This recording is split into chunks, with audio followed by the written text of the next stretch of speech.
So far, so good. Well, it's James Joseph Cummings. Character actor, voice actor. What did you do before voice acting? It was cold in Youngstown, Ohio, so I thought I would leave. So I did, and went to New Orleans where it wasn't as cold. And gosh, I was a deckhand on a riverboat for a few years, on and off. Sold encyclopedias for 2 or 3 weeks, maybe. Oh yes, I designed and painted Mardi Gras floats. And then I thought I'd move to California after I got married and pursue voiceover. It's a just typical story.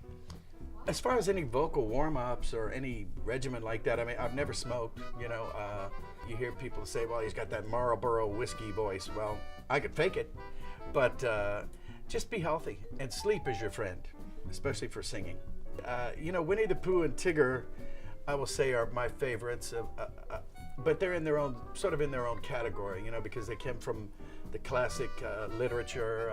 I guess it was written in the 1920s. And I'm sorry. I don't think I'll be able to because I don't have any honey right now. But other than that, it would just be ridiculous. If I could start bouncing, I'd be knocking stuff over. So it's crazy. From there, honestly, gosh, Darkwing Duck is a big one for me. I am the terror that flaps in the night. I don't know if you knew that. But that guy, and I like Hondo Ohnaka from Star Wars Rebels and Clone Wars. Hondo Ohnaka is a Weequay pilot from the Weequay system. I don't suppose you have any Silum about you that we could talk. Silum is apparently very expensive stuff. And I like Ray from Princess and the Frog. He was one of my favorites.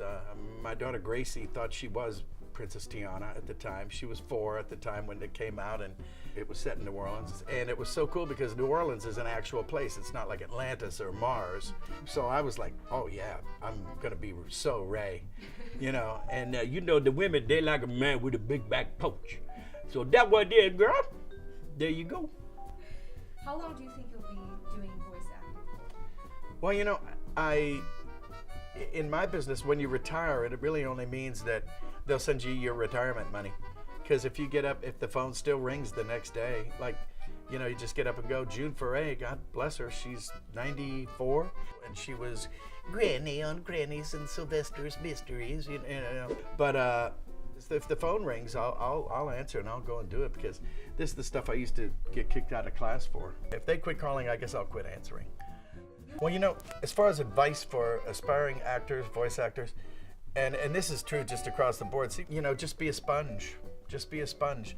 My Aunt Grace, my Uncle Sam, rest in peace, they've been in cartoons, and it was my horrible, bad impression of them that have been it, like, My Uncle Sam used to talk just like this.